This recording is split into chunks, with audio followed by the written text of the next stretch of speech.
My name is Haruyuki Yamashita. I am a Japanese cuisine chef. It's a today great honor. Thank you very much. I'm Yamashita. Nice to see you. And thank you very much for giving this opportunity. I'm so honored.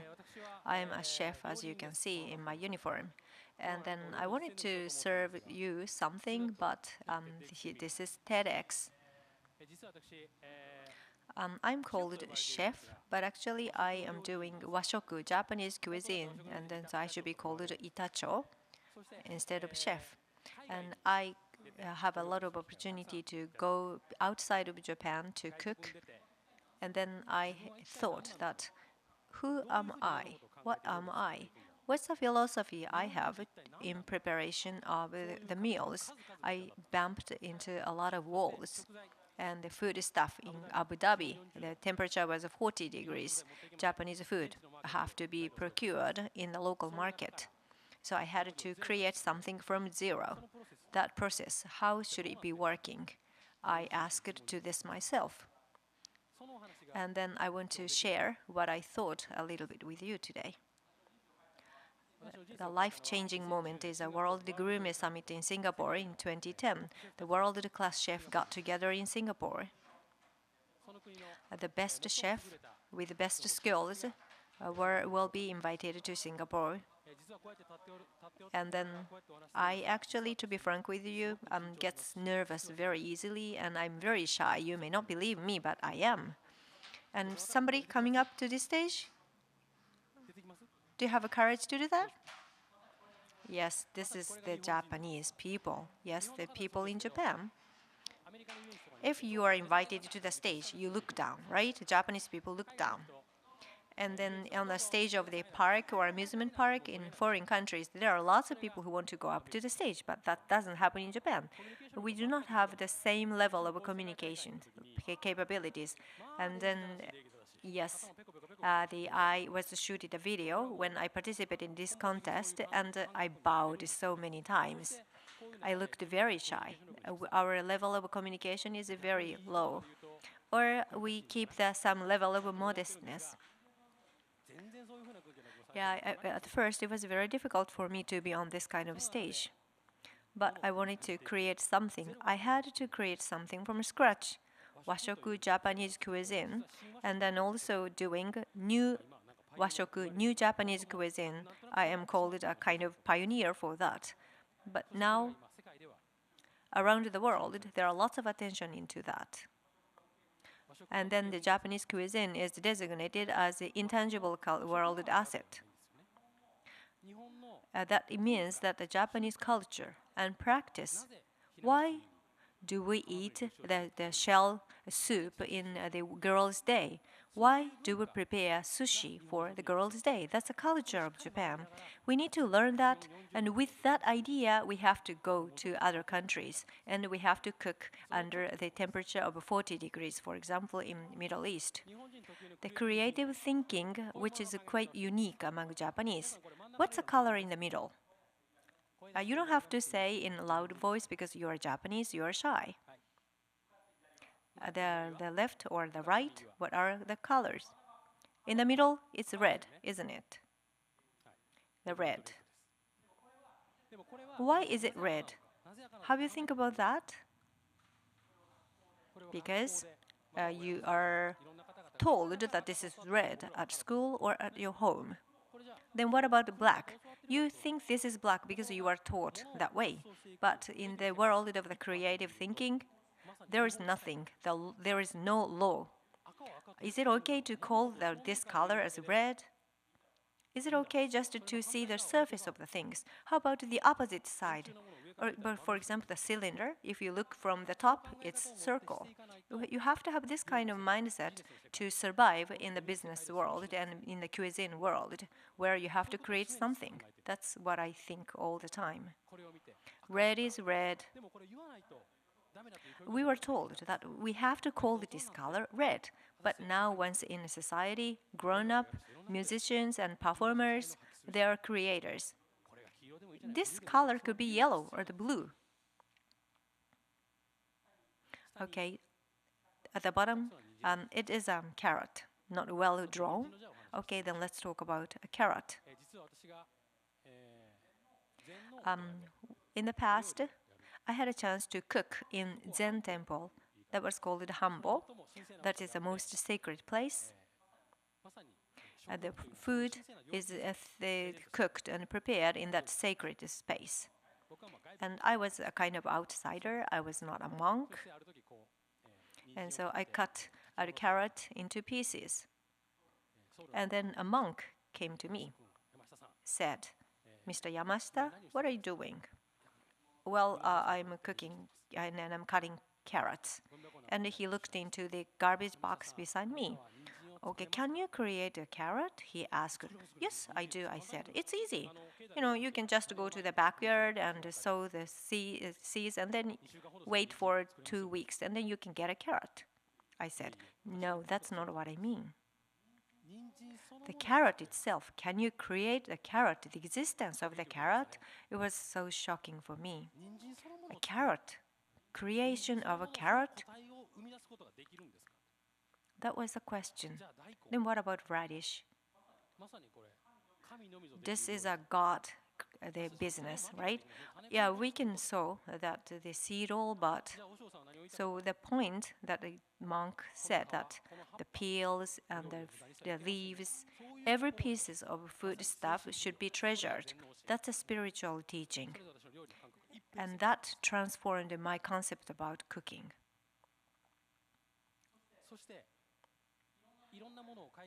And now I go up beyond Japan, and then I hit upon an idea. That's the Bushido's philosophy. The loyalty to the emperor and the filial duty to parents and the self-discipline.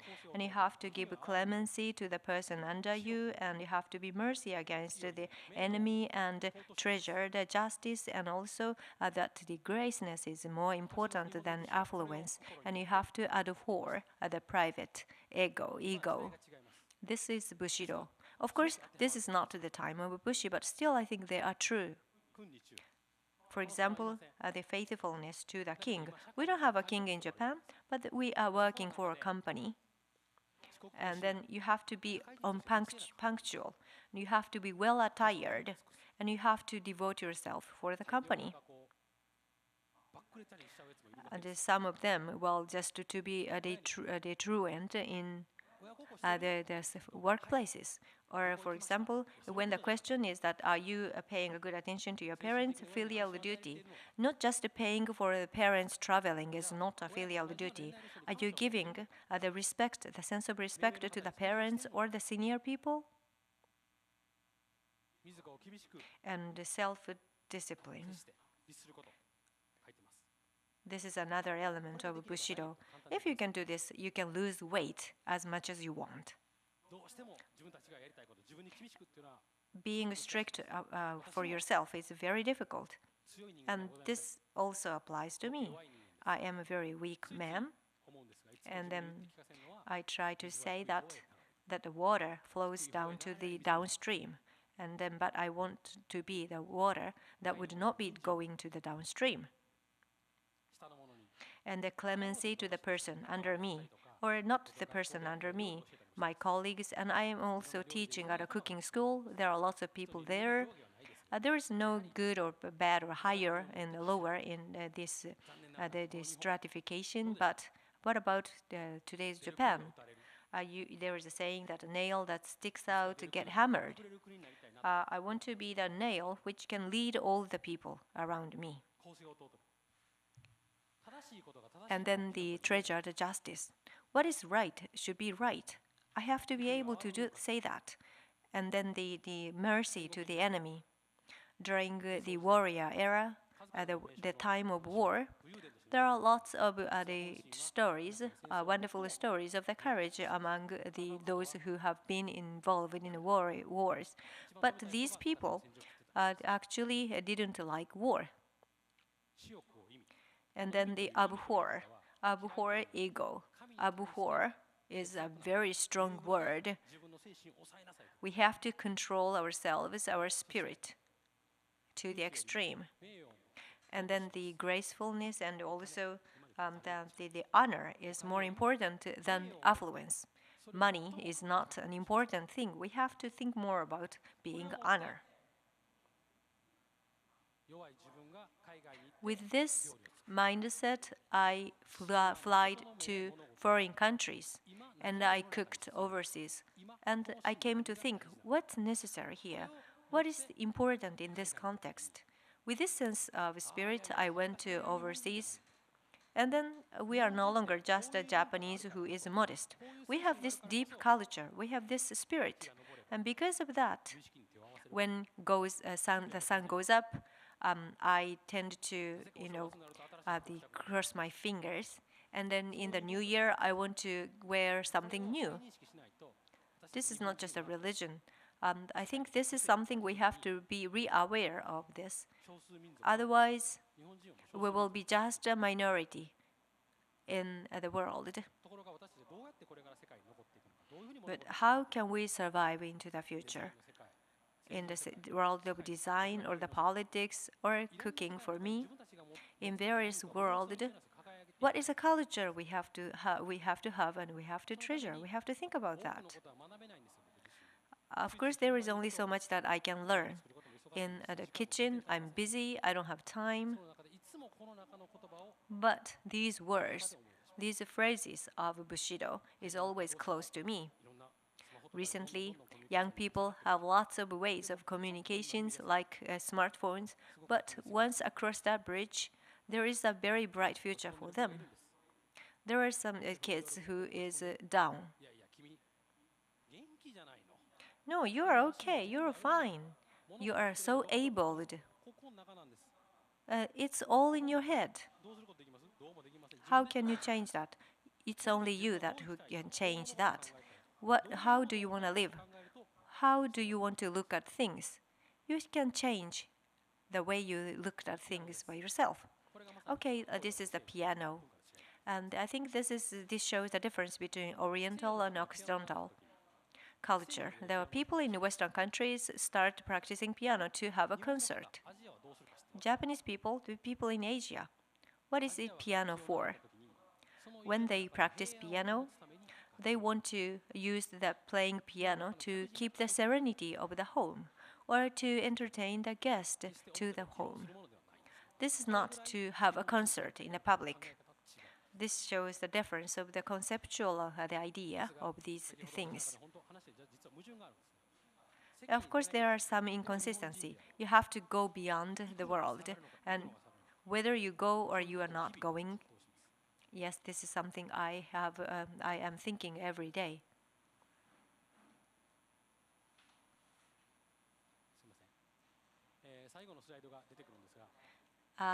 Here I want you to see the last slide. I am a chef, and I am surrounded by lots of food stuff. And in Kobe, I came here to do this. And then that reminded me of the earthquake.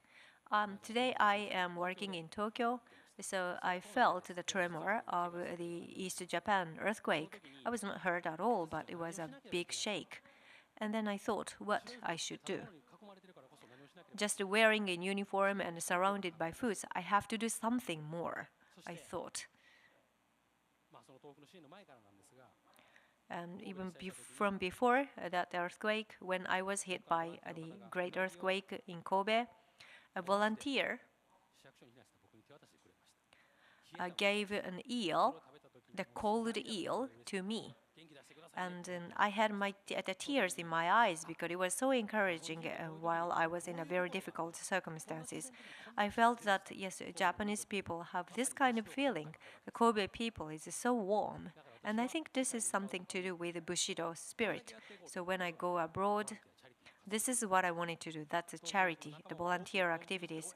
In East Japan earthquake, many of us wanted to go there, but I told them, no, you shouldn't go now because you need drink, you need to eat. Rather than that, I asked for the donation of water and I sent the bottle of water to the people affected. What is the most important thing in these things? what should be done? When you think about that, then you have an idea what you should do at the right moment. The other day, the typhoon Haiyan hit the Philippines. And then March the 11th, I will help the charity concert to be held in Tokyo. We are Japanese, and we are hit by earthquake.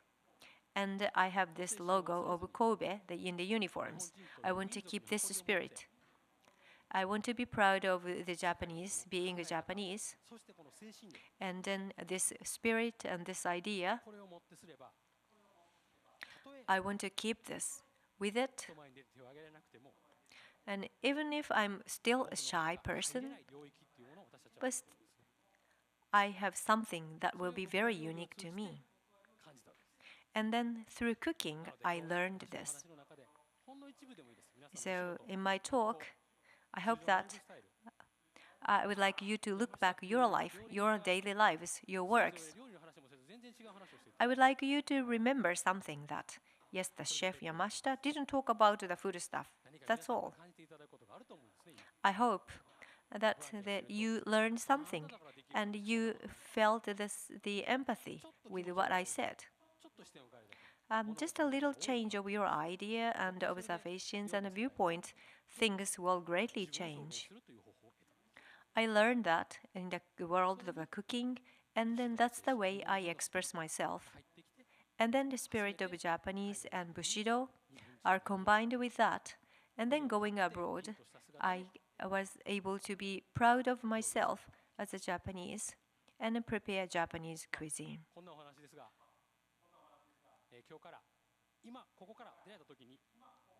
From now on, once you get out of this building, I hope that your mindset has been a bit changed. Then that's worthwhile for me. Thank you very much for giving this opportunity. Thank you.